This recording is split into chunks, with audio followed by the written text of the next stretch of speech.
पिंजरा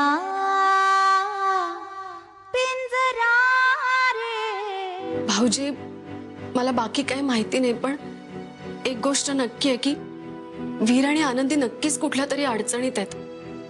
आणि अक्का तर नारायणीला तिच्या सगळ्या सामानासहित देशमुख वाड्यावर सोडून आल्यात. आता मला अक्काशी बोलायलाच पाहिजे.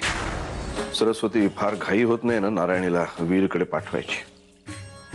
अहो, आता काही दिवसांनी नारायणीचं पोट दिसायला लागेल.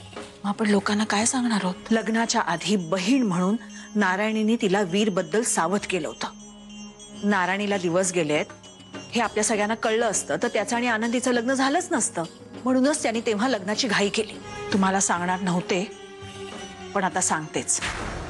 लग्न झाल्यावर आनंदी सासरी फार चांगली वागती असं नाहीये.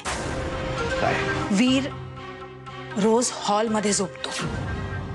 काही ना काही कारणावरून रोज आनंदी आणि वीर मध्ये भांडणं होतात. सासूरवाडी त्या पोरीनं सगळ्यांचं जीणं हराम करून टाकलंय. अरे राजा, एकदा तरी मला नवऱ्याच्या हक्कानं म्हण ना की नको जाऊस आनंदी. एका शब्दाने जरी म्हणालास ना जाऊ नकोस तर लगेच थांबेन मी.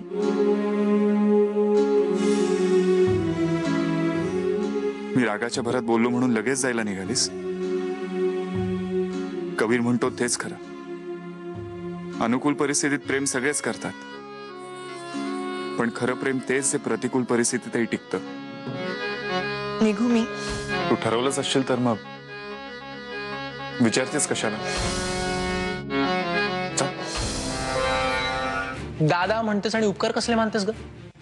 हे बघ, मी जे काही करतोय ना ते फक्त माझ्यासाठी करतोय. आनंदी, अगं कुठे निघालीस तू? खरं तर आता या अवस्थेत मला तुझी गरज आहे. किती झालं तरी तू माझी मोठी बहीण आहेस ना. जाते ते बरंच आहे की. आणि तसं बी पोटुशाबाईंना आनंदी राहायचं असतं.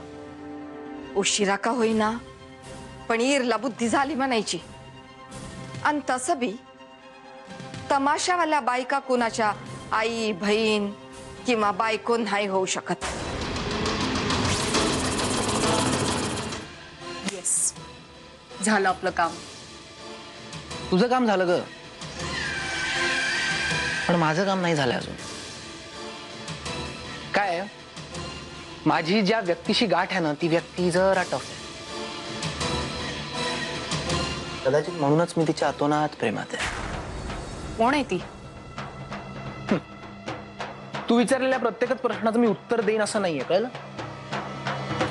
आणि तुला माहितीये, नारायणीला दिवस गेलेत हे कळलं तेव्हाच बरोबर नागनाथनी यांच्या विरुद्ध जो कट रचला होता ना तो उघडकीला आला.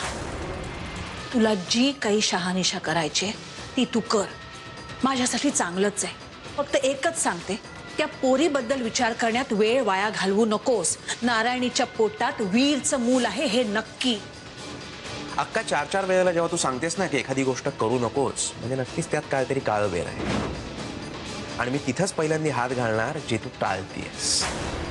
अक्का कसं आहे, आपलं उंदरा मांजराचं वैर आहे का, ते तसंच राहणार. आनंदी तुझ्या येण्यानं गेलेली नाहीये नारायणी. मी तिला जायला सांगितलं ना म्हणून गेलीये ती. त्यामुळे उगाच स्वतःला मोठं समजू नकोस. पण मला एक गोष्ट कळत नाहीये, आनंदी मला जाताना असं का म्हणाली की वीरशी सुखाचा संसार कर? म्हणजे ती परमनंटली गेली का शेलारवाड्यात? नाही म्हणजे ती सुद्धा एक बाईच आहे ना. माझं दुःख तिला कळलंच असेल. वीर, अरे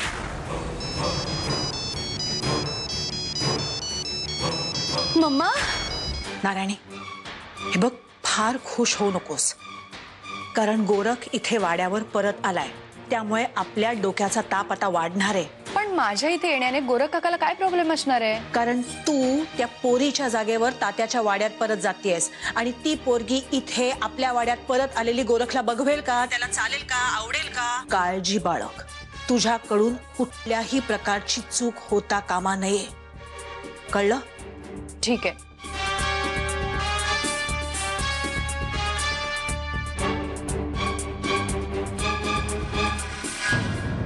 पिंजरा